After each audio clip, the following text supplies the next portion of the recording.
This is a HeadGum podcast. Lady Lovin is brought to you by Lola, a modern approach to feminine care. I'm a big fan of Lola products. I own my own women's wellness company, so I really stay on top of what I'm putting in my body and on my body. And like I said, I'm a fan of Lola.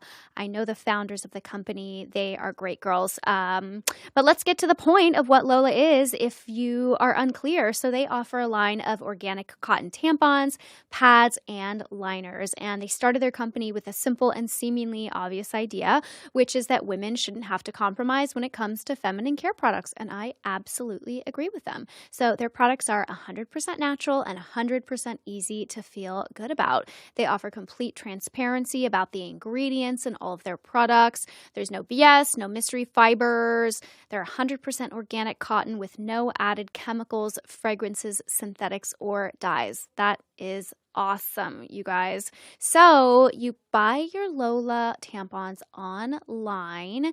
You get to decide how many boxes you want. You get to decide your frequency. You can pick regular tampons or the Super Plus tampons. With pads, you can choose ultra thin day pads or night pads. Everything is totally customizable, and they'll email you 2 days before your boxes ship. So if you guys want 40% off of your first order, all you have to do is go to mylola.com and enter promo code LOVIN40.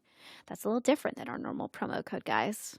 Again, for 40% off your first order, visit mylola.com and enter LOVIN40 when you subscribe.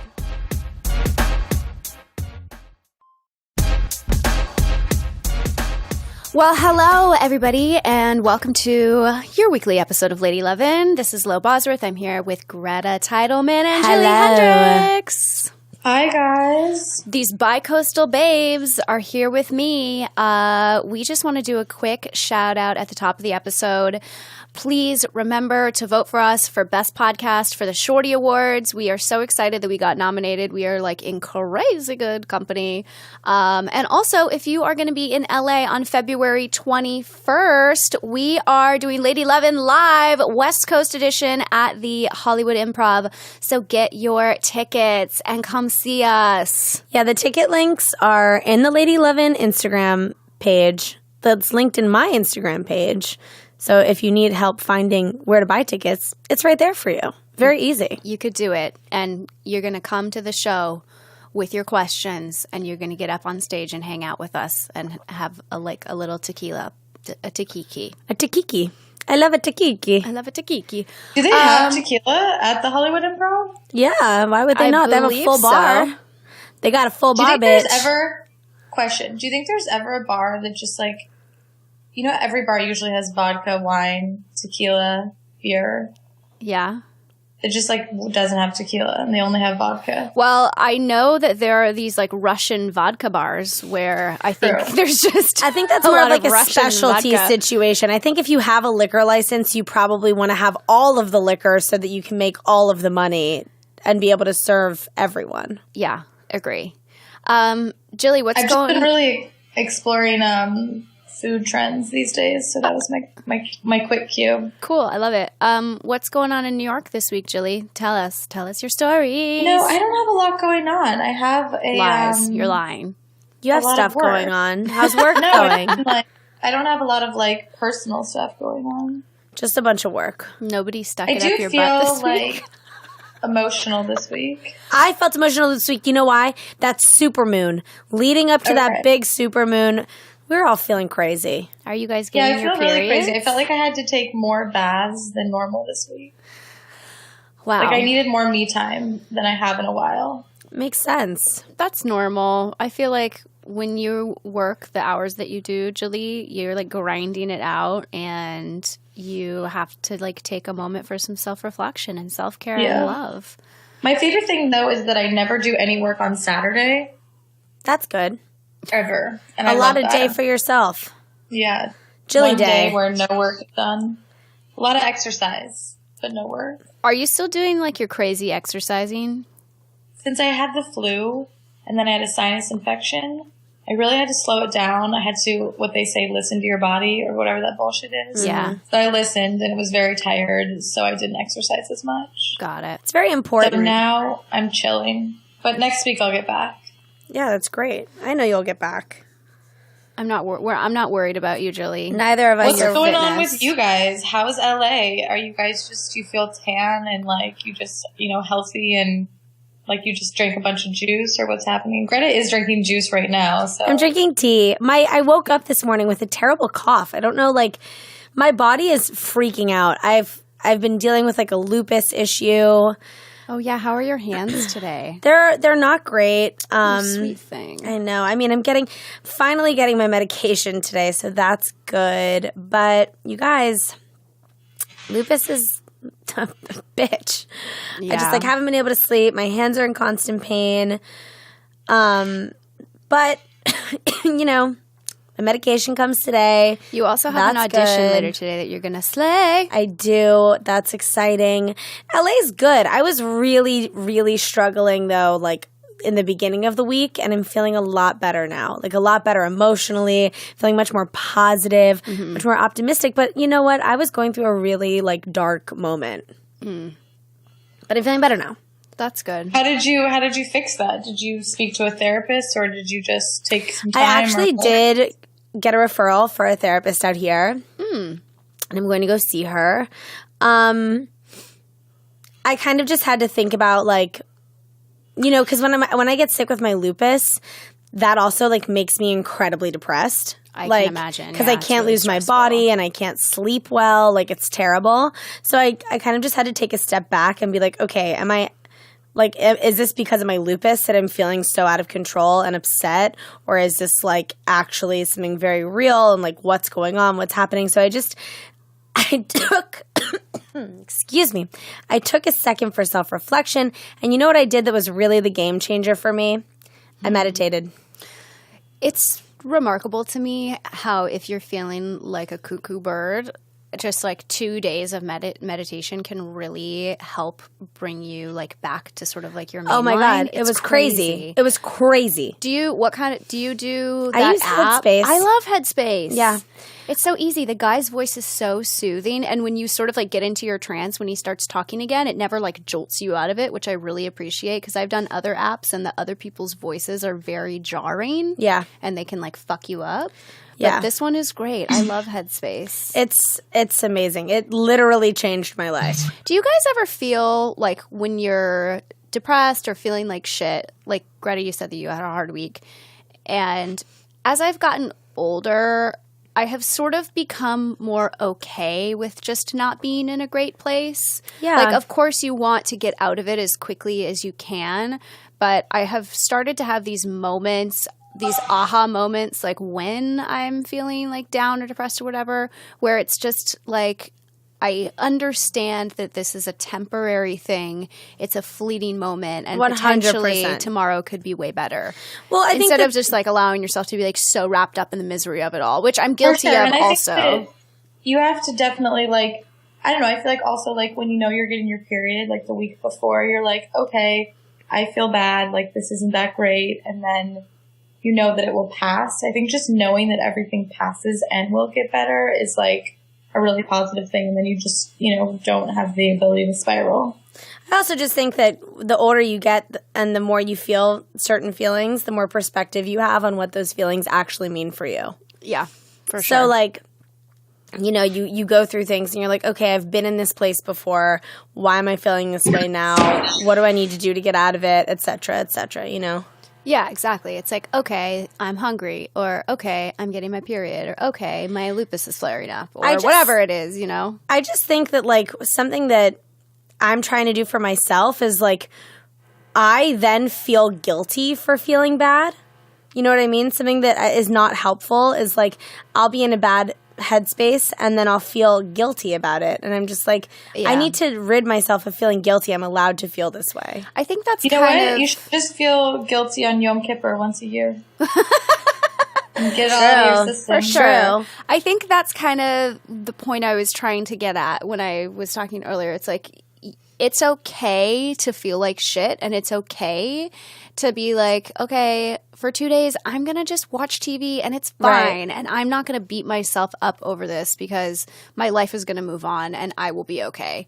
And I think that getting to that place of acceptance can be like a really helpful thing. But I think that Greta especially, like I know we live in LA now, but we're New York girls where we have this attitude of like, I have to be like doing and out there. Oh yeah, it's insane. Like all the time. And so like when you're not like operating like at level 10 constantly coming from this New York culture, you feel so guilty about it. I feel so guilty. Bad. I feel like a loser. Like if my life isn't moving 3 billion miles a second, I'm like, what the fuck am I doing? Like everything's going out of control. I have no future. Like blah blah blah.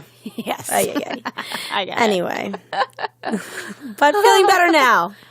You're doing great today. Doing great today. You're doing great. And I got a haircut. Your audition, girl. I'm gonna crush my audition. Got a haircut. Feeling great.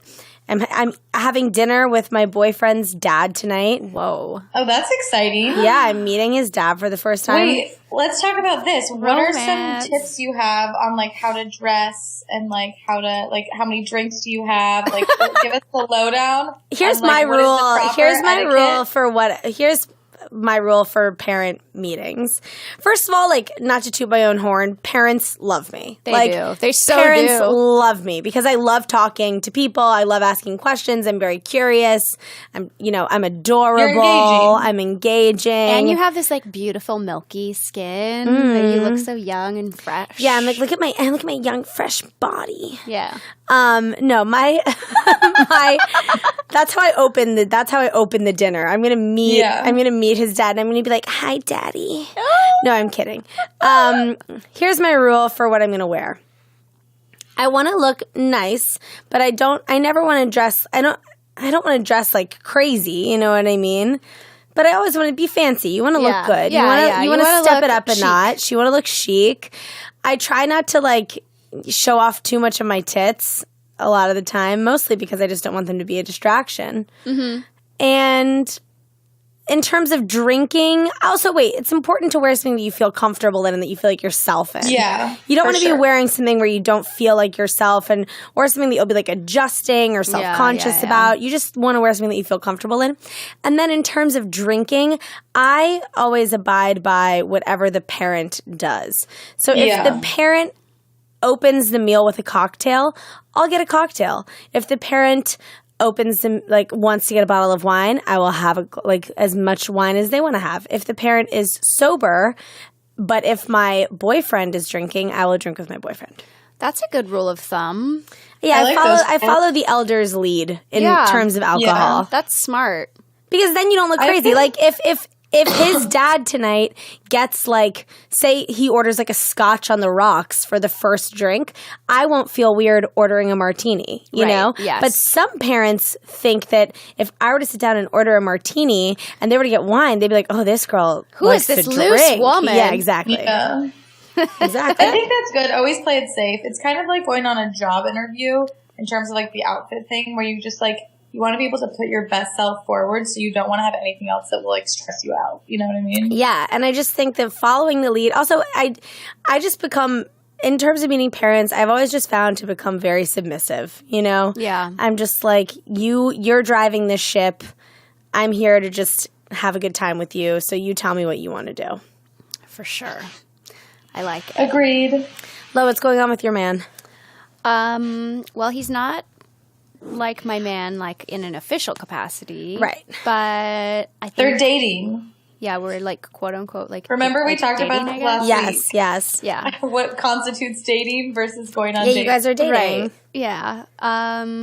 I adore him. I also hope that he doesn't listen to the podcast. He's not going to listen. And if he does, at least he knows he's adored.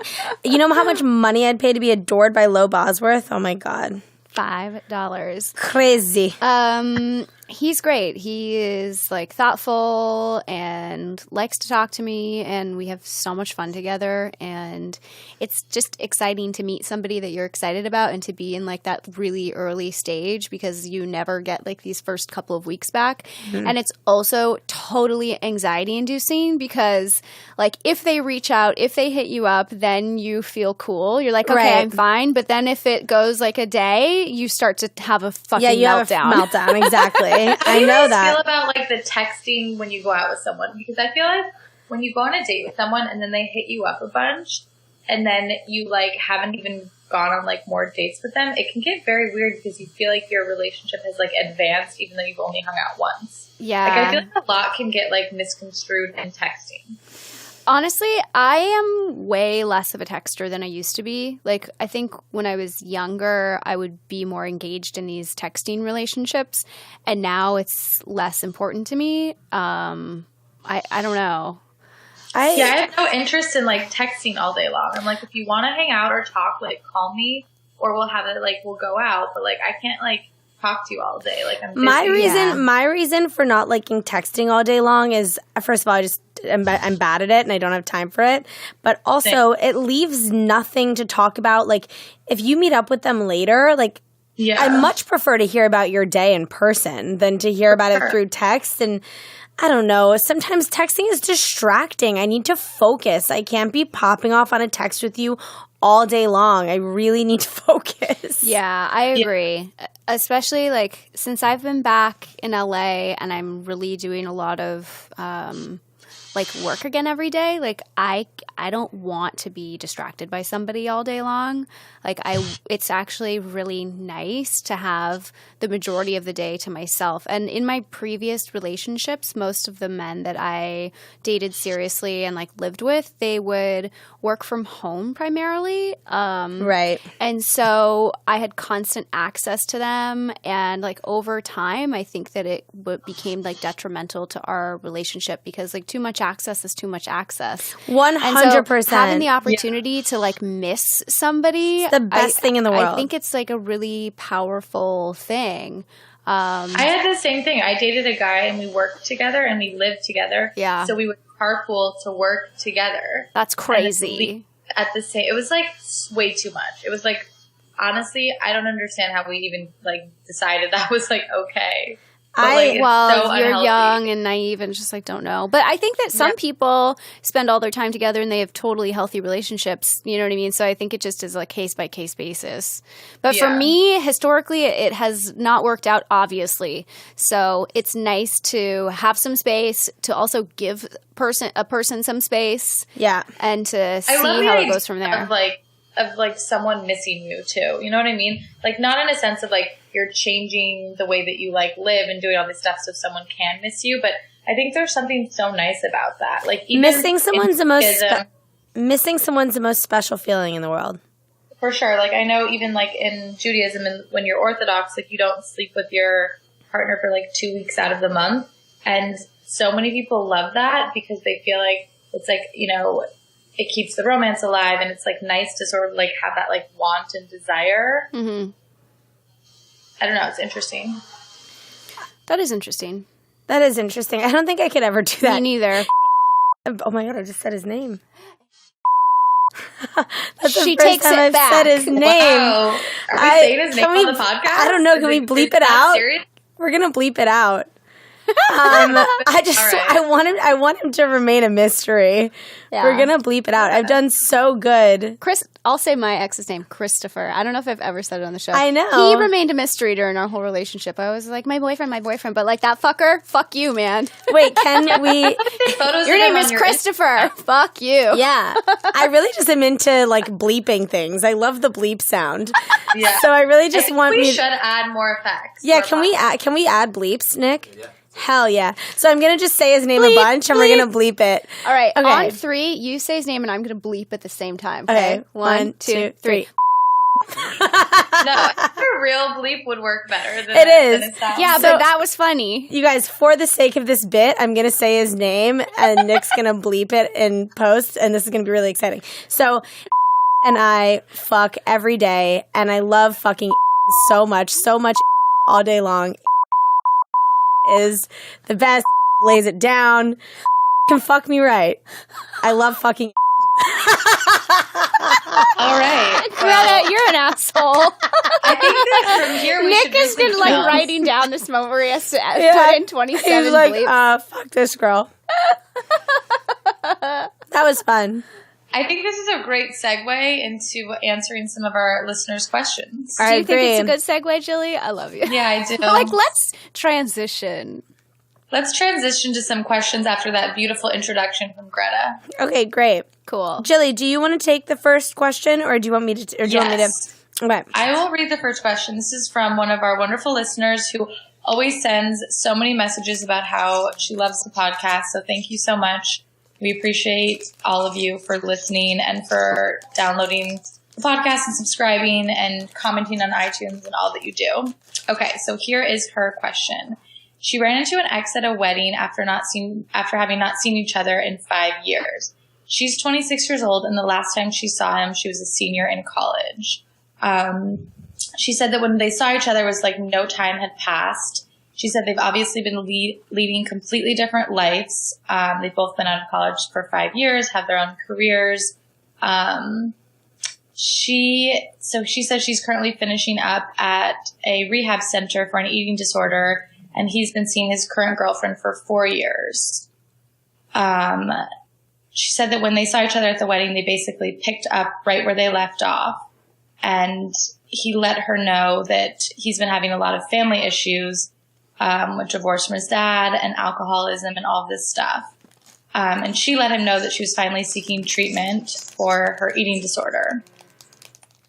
And I don't know, she said that it was basically one of the most hardest moments in her life. And because she, thinks that he's going to marry his current girlfriend, but she feels like they have like a soul connection, and and they clearly have something still there.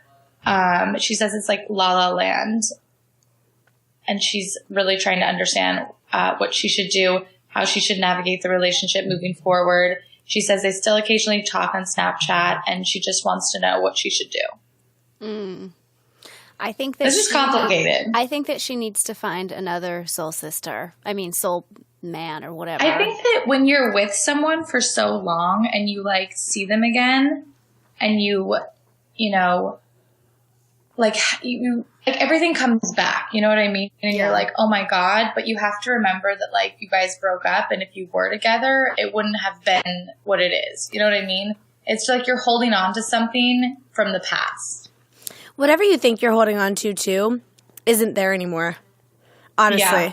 Like, if I were you, I would cut him off, stop talking to him, get him out of your life, because it's not worth it. Like, you're not actually going to find anything that you want. Like, you're seeking something that isn't real, and you're holding on to feelings that were there, but they aren't there anymore. And I've been there. I know that feeling. I also feel like sometimes you hold on to the idea of something. I really do that a lot, where it's not the specific person. It's kind of just like how you felt at that time, right? How you felt in that moment, and it's like what they represent rather than the actual person. Yeah. I really think that at 26, there's so much potential for you to find that depth of relationship with somebody who is available and can get to know you in this phase of your life. I think it's really nice that you have this person who knows you and who knows your history, and who can be, like a helping hand and like a sympathetic heart and ear. But I think that like you're connecting with this person just has a lot to do with the relationship that you've already had, and like what you've already shared, kind of like what Jilly said. Like there's nothing that's like new or organic here. I think more than anything, you have found somebody that you are really comfortable with, and it just like it feels like home, but it is so possible to get that feeling again with somebody else who knows you, like, post-treatment. You know what I mean? Like, yeah, that's so important. You have to give yourself the opportunity to be with somebody who wants to get to know you and, like, love you at this point in your life. And you need to also respect his relationship with his girlfriend. Like, if they think that they're going to get married, like, you can't continue to have this depth of an emotional relationship with this person because it's just not fair to this girl. It's just not. Like, I also think, like, I think you can, like, connect quickly and it's, like, nice to see each other at a wedding, but then I want for you to feel like the connection, to feel like closure almost. Mm-hmm. You know what I agree. mean? Instead of, like, starting something new again with this person. I also think that, you asked how you should navigate the relationship. I don't think you should have a relationship with him. I think you could respond if he says stuff to you, but I think you should really try to, like, let this one go and, like, put it in a pretty box under your bed and be like, okay, that was a great relationship. We, are able to be friendly and friends, and that's great. A lot of people can't do that. Yeah. But, like, it's time for you to focus on yourself, to move on, and to find someone new. I know that this is a lot different, but when I think about people that I was with before my mom died, they hold such a weird place in my heart. Mm-hmm. And I think for you, like, this man knew you when you had, like, a completely different identity than you do now. And there is something, too, that, like, keeps you tethered to that person. Right. When they know kind of, like, the depth of something that was so big and, like, powerful in your life, and now you've totally changed. And I get that. 100% I get that. I dealt with that pretty recently with an ex-boyfriend who tried to reconnect with me. And I was just like, dude, no. Like, we can't, there's, whatever we're thinking is here isn't. Mm-hmm. And I don't want to go back in time. Like, you don't want to go back. You don't want to retreat. Yeah. Stay moving forward. And I would honestly, just the relationship, end it. No communication. If you need to block him, but you can also just say to him, look, like, really nice reconnecting with you, but I think for both of us, we're in such different places now. Like, I'm going to continue living my life. You continue living yours. It was so nice to see you. And this is it. End of story. Yeah. I imagine you just, like, letting him fade away into the water, just like in Titanic. Yep. Where Jack just fades away into the Atlantic Ocean. And Jack dies and freezes to death. That's what I'm visual. That I'm really working on with this too is really realizing that there are so many people and men in the world. Like, if it doesn't work out with this one guy, it's not like he's your soulmate. Like, we have to stop thinking about these movies, these rom-coms, La La Land, like all this bullshit that we've just been, like, forced, like, down our throats. Like, there's so many guys out there and so many people you can connect with, and it's really all about timing. You know what I mean? Like, there could be 100 guys for you, and it's literally just timing. So I think that that's something that, like, you have to realize and know that you will meet someone else that you'll have a soul connection with, 100%. Yep. And for the time being, like I said, it can be your soul sisters. Exactly. I love a soul sister. Me too. What's our next question? I have one pulled up. Okay, go. Okay. This one I think is actually pretty interesting. Our listener is in a very loving relationship. They have great communication. Her friends love him. He loves her. She loves him. He's, like, in touch with his feelings, goes to therapy. Great. They've been dating for 2 years. They're taking it slow. They don't live together. They're putting their careers first. Whatever. Best relationship she's ever been in. The caveat is that it's only the second relationship she's ever been in, and it's his first. They're both 23. And she always hears us talk about how, oh, you're 23, like, you should be fucking a bunch of dudes, explore yourself, be single, live your life. So she wants to know, is she missing out on some quintessential experience by being in a relationship in her early 20s? If I'm happy right now, is it worth ending it potentially to find a part of myself that I might be suppressing? And she uses an example that she is bi-curious, and she has been bi-curious. And she knows that that's something that she wants to explore. So she basically just wants to know, like, Should she be single in her 20s? Is it worth ending a relationship that she's happy in to do that? What are our thoughts? I think that as long as you're happy, you keep it going until you're not happy. Yeah.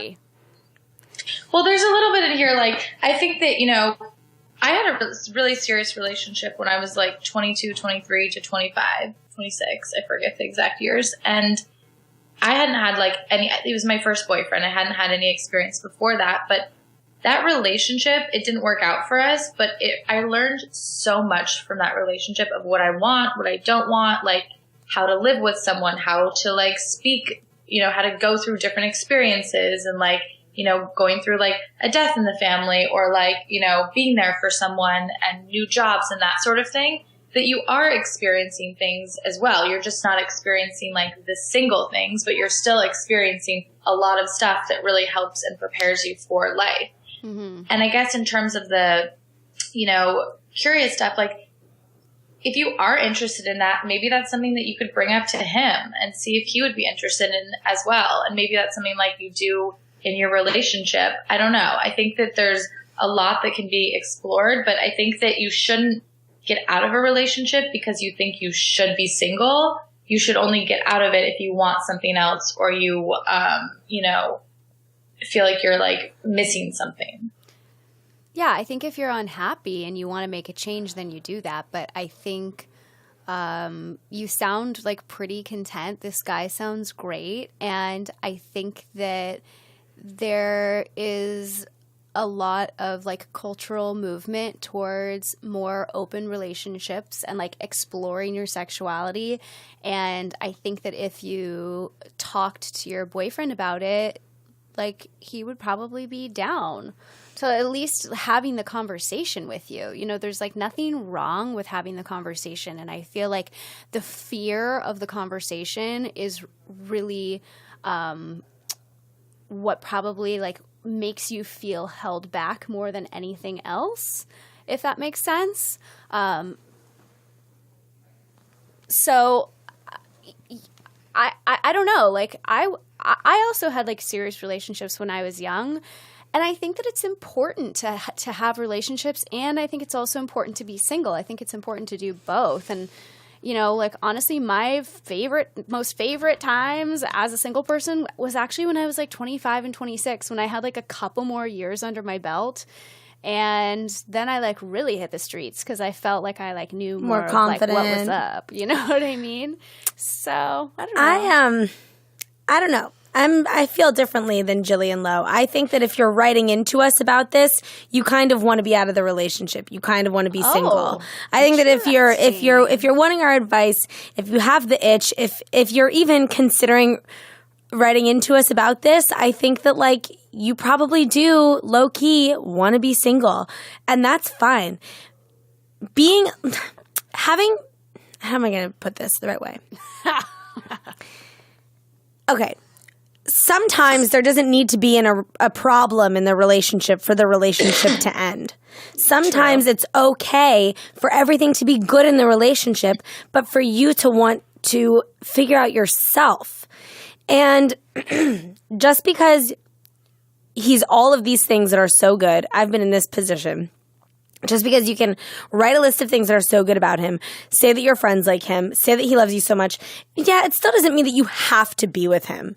And I think that if you're feeling like, I love this person so much, am I going to find someone that loves me as much? It's back to what Jilly's saying. There are so many people that are going to love you that you can find love with. I think that if you're 23 and you're feeling like you want to be, you know, out there like figuring it out and seeing if there is something you're missing, then you should 100% do that.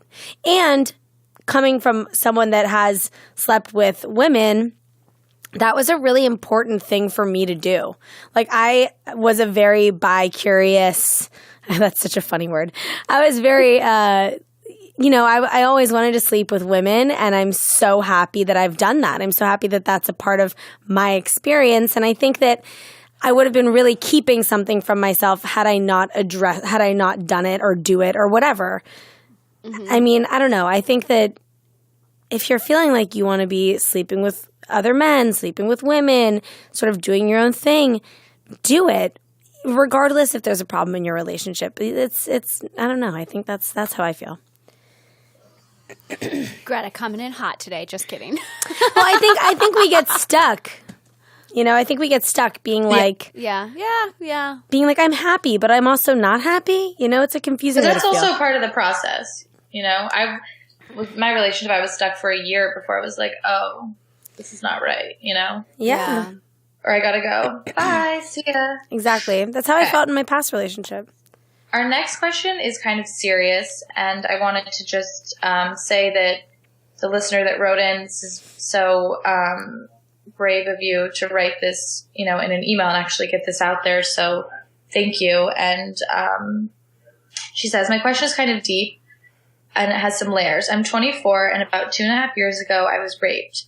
I'm trying to assert power over that word by using it. By the same man twice in a 3-day period. I didn't press charges and won't since it was in a different country, and I do not want to go through a trial no matter what country it was in. I've begun to go to therapy for this about 6 months ago, and it's definitely getting easier to deal with rather than just keeping it buried. My question revolves around how I start dating and having sex again after something like this.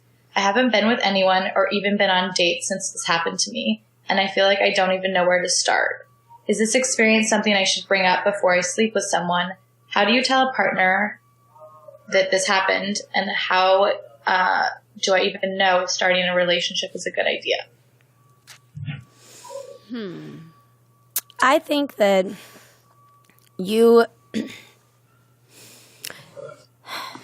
when you find a partner that you trust and that you feel like you want to build a trusting relationship with, it will naturally come up because you will want to share that part of yourself with them. I think that it's really hard to recover from trauma like that. And I just think that you need to give yourself as much time and space as you need to feel comfortable, and you should not put a timeline on when that might be. Definitely. Yeah. I'm not totally clear on the question if she wants to start dating or if she feels like it's just time for her to start dating again after the experience. But it sounds like the tone of the email to me feels really emotional still and fairly overwhelmed. And I would be really hesitant to go down the road of dating just because you feel like it's time or you should, or even as a potential Band-Aid to try to help you get over what's happened. I don't think this idea that okay, if I can be with another man, then I'll be over it. It's right. Proof to me. I don't think that that's necessarily the case. And so I think you just need to take it really slow and do take a deep look inside and think about what you actually really are desiring. Is it a close relationship with somebody? Is that a relationship that you could cultivate with a friend or with a parent?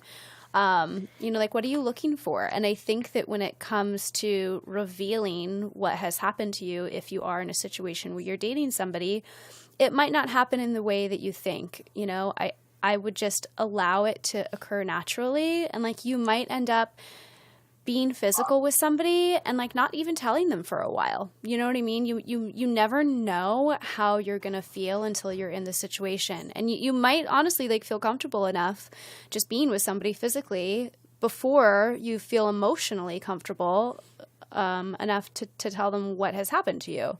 So, I wouldn't be surprised one way or the other in terms of how it goes.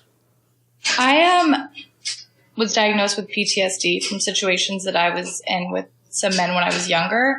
And for me, it's always been very, obviously, you guys know, sex is difficult for me to get to a place where I feel comfortable with someone, not because I'm not sexual or not because I don't want to do it, but just because I feel a lot of times I don't feel good after. You know what I mean? Mm-hmm. And it's definitely something that I've had to work on throughout my life to not let a sexual act make me feel a certain way about myself. You know what I mean? And I'm still trying to figure that out. But I found that just taking time and doing what you're comfortable with, and I know I say this all the time, is really all you can do. I mean, I do think that if you know, in my experience, like I went through a phase where I didn't have sex or date anyone for 2 years because I just like didn't want to deal with it. And I kind of felt like I wish that I would have pushed myself to put myself out there a little bit more, but in a way that I was comfortable with. So like in a way where I wasn't getting the same situations that I had been in the past, but I was able to like go on a date and realize like there are nice guys out there. You know what I mean? And like I am going to change the type of person that I'm going out with, and I am going to say, you know, no when I'm not comfortable. You know what I mean? Yeah. But I do think it is like something that you have to tread super lightly with, and you have to be like very honest with yourself and not push yourself to do stuff you're not ready in any capacity. And then I think in terms of like telling someone, you don't owe anyone anything. You don't I was have just to tell about them to say that. anything. You can do, if you never want to say that to someone until you're like, you know, married or whatever, then don't. Like, this is your own decision. This is your life. Like, this is you. And this doesn't define you. You know what I mean? Like, this situation is not something where, you know, you're not wearing a scarlet letter. You know what I mean? Like, I think letting that go, that you would have to tell someone, I think would feel very like freeing to you, because like, I just really don't think that anyone needs to know anything like that until you want them to. Or ever. I think Or I think ever. that's, yeah, you don't ever have to tell anybody if you don't want to. I also, I don't know if you have done this at all, but I know that, did she say where she's living? I'm not sure. I think that if you haven't, or if you have, there are a lot of really great resources for support groups for rape, victims of rape. And I think that if you sort of, I'm sure your therapist could also help you find that. I know, like, for me, you know, unfortunately, so many of us have gone through horrible sexual harassment and rape, but I think it's really important to remember you're not alone. You can find people that can connect with you, and I think it's really important to find people that have gone through similar things that you have, similar trauma, because it can be the most isolating feeling in the world, and it's just so important to remember that you're not alone, and that there are people that you know, can relate to you and understand what you're going through. Well, thank you for like trusting us with that's question honestly, like thank you so that, much. and hopefully we didn't totally botch the answer. Yeah, that was a very thoughtful one. Do we have time for one more? I think we have to go to a commercial break. Oh, yes. We forgot about that. We will go right now. Let's pause for it. A beautiful note from our sponsor. Okay, we're back. Do we have a sexploration question? We do. Let me What are we pull it up. exploring today? I'm really excited. Well, we had an interesting question from a girl that, obviously, because I don't think a lot of men listen to our podcast. I think that some guys do. Let me. I think that some dudes listen to Pull it our up. podcast like for intel, you know? Yeah. Like we can listen Maybe. to dude podcasts for intel. They listen to this one for intel also. Okay, well, there's two questions that we could do for sexploration. This one, I think Greta's going to have a lot of ideas for. Tell me. Just pick your Okay. fave. Let's go. My husband and I have been married for 7 years. We are very happy. Despite all the horrible things surrounded by marriage, we lucked out. She says we genuinely like each other and we love each other, and it's just everything's great. She says recently he's become a teenage boy and he wants to have sex all of the time, which he's down for. She loves him and she's ready, but she also has been with the kids all day, squeezing and writing, cleaning up shit, and etc. She says that he's a priority, so Shit. Yeah, makes sense. She says that he's a priority, so she obviously musters up whatever she can. And she says that they are pretty freaky. But recently he's desired more, and she says she's down with that. She just doesn't know what else to do. So she's wondering if we have any freaky advice for her. She says they're still young, 27, 28, and have had a great sex life this far. Well, girl, congrats. That sounds like a beautiful life that you have. It does. I'm very happy for you. Oh my God. I mean, first of all, your options are endless. Like, I don't know what you're doing in your sex life now, but like very simple things you can do. I mean, it depends what you think everyone has a different idea of what freaky is. Different concept of freaky. A very, very baseline thing is dirty talk. Are you dirty talking? Yeah. Are you saying like, you know, you make my pussy so wet, like I love your cock, whatever. I've taken ownership over the word cock, a word that I now say frequently in the bedroom. Do you like cock or dick? I prefer dick because cock initially made me very uncomfortable, but now I say cock because I had to get over that. I feel like the guy also has a preference. Guys like the word cock. It's bizarre. Nick? Either or. It's fine. Either or, Nick says. Nick says either. Nick All right. says, but in bed, do you prefer it when a girl's like, oh, your cock, or like, oh, your dick? Yeah. You like cock better. Yes, see? Guys like cock better. It's so interesting. Our producer likes I think cock. Yeah. another thing is you could ask him. I think asking like, "What do you want?" Yeah. and like asking like, I don't know. I think questions really excite a guy because they're like, "Oh my God, the world's endless. Like, what do I want?" You know what I mean? I think that's a kind of like that turns a lot of guys on. Okay, I have a funny... There's my advice. Ask what they want. I have a funny thing that an ex of mine and I did, and it actually was really fun. It was like back when the internet was like a little bit like newer, so it was a website, but I'm sure you could get it in application form now.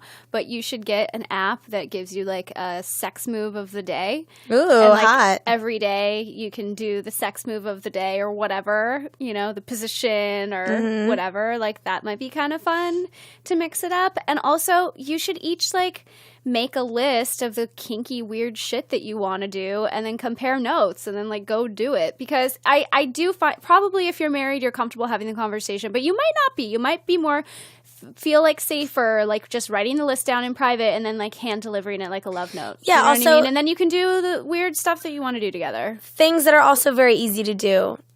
Impromptu sex. Maybe you get really fucking freaky, like the kids are like nearby and you're like sneaking away to fuck really fast in the laundry room or something like that. That's hot. Maybe he ties you up.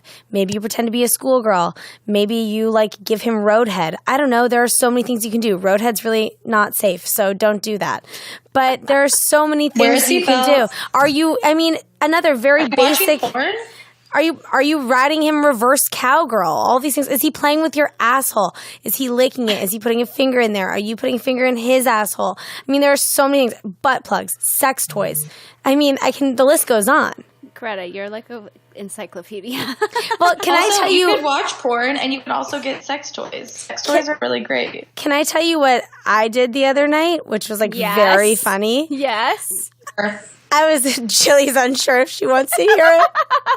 I was wearing this like white t-shirt. It was like right before bed and I was wearing this white t-shirt and you could like see my like hard nipples and it was like very hot. Did you pour water on yourself? No, but That's where my mind went to. my boo was like that, like he's commenting me like you look like hot, whatever, and I like just was like jokingly, I was like I can't believe I'm saying this out loud. Jokingly, I was just like, yeah, you think I look hot, whatever. And I started like rubbing my body on his, and we were in the bathroom. And then I just started saying all of this like dumb shit where I was pretending to be like like a student. Ew. And yeah, it was very weird. The dialogue was bizarre. But I love that. yeah, That's I was very like, funny. like, did you miss me after fifth period? You know what I mean? And Greta, then, you perv. Are yeah. you prepping for your auditions? yeah, I was actually being very method. I love that. Anyway, but then I ended up just like giving him head while he was standing in the bathroom, and it was a great time. It was like a huge success. I love All that. because for of sharing very that. weird kind of role play talking. Talking to me is so important. Yeah. Speaking of head, this brings us to our next question. Okay. I'm just really good at the transitions, you guys. Yes. Okay, we got to answer Hi, this Lady one Lovin. quick, Jill. Yes. Hi, Lady Lovin. I'm 25 years old, and I haven't ever felt aroused or been able to orgasm from a guy going down on me. I actually find it pretty gross, and I'm turned off by it in general. I have no problem getting off from being fingered or sex in general. I actually prefer that over someone going down on me. She said she has no problem going down on guys, but she doesn't like it on her. Her question is, if she's hooking up with a guy, should she tell him that? Or how would you handle the situation if they start going down? She says that she never has the courage to tell guys that she doesn't like it. Are you sure that you don't like it, or are you just like embarrassed about a dude having your Here's the face in thing. your I never vagina? had an orgasm until I was 28. And so, like, when other guys would do that, I would just be like, this is boring. I'm confused. Can she make herself come? Well, she said she enjoys, orgasms with parent sex. Oh, got it. Say that I don't think that you're with these men that are doing the right thing. Because, like, I was like, oh, this is, like, okay, but I don't see, like, that big of a deal until, like, finally that I could, and it was, like, great, and I was, like, with the right person for me, because, you know, take my time. But what about it grosses you out? Yeah, that's what's interesting to me. Like, it's your vagina. Body. Yeah, like what is so gross? Well, I about think that some people are like, oh, this is like, if you don't have an orgasm from it, you're like, what's the point? What, they're just like twiddling their tongue on your like, clit? Okay, why is this? Yeah, if this person's like doing stuff and it just like feels like it kind of feels like I don't know, like someone's like licking your arm. You know what I mean? You're like, okay, this is like not that. Like, why? Except they're licking your vagina and it feels fucking good. Yeah, but it doesn't feel good to her. That's well, if it doesn't feel good to her, then you don't like it, and that's fine. But I also think that maybe she hasn't been with the right person. Like, maybe they're not doing the right thing, and she needs to educate them. Yeah, that could be true. Don't give up on this. Honestly, I think you should not give up on this. I think you should just get him to like take some lessons and I don't know if it's a lessons thing though, because she's saying it grosses her out. It doesn't sound like it's a bad job thing. It just sounds like she thinks it's had weird. An orgasm, it wouldn't gross her out. I think that she is having opinion. some mental block that like she's subconsciously embarrassed, thinks it's dirty, thinks it's wrong, and like that's what's preventing her from coming, honestly. I agree. Mental block coming I think you have a mental block coming problem. I don't know, guys. MBCP.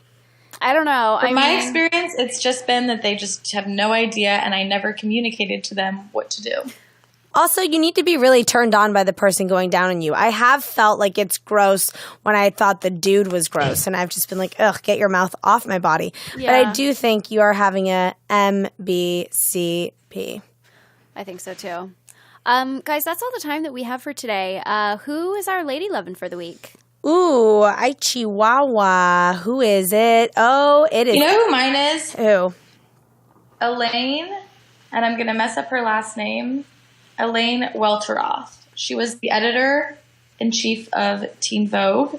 And she was like the second editor-in-chief, second African-American editor-in-chief ever. I've emailed her about coming on our show.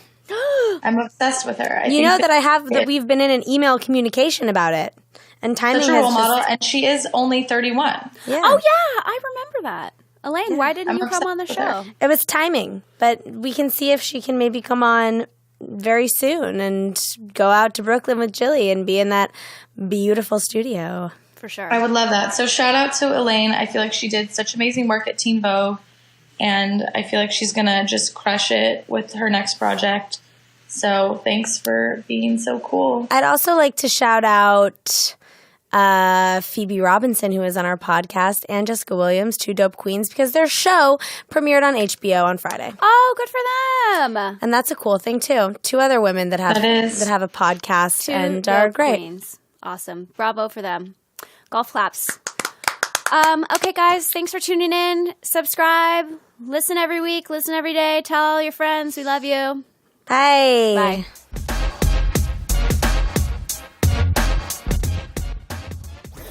That was a HeadGum podcast.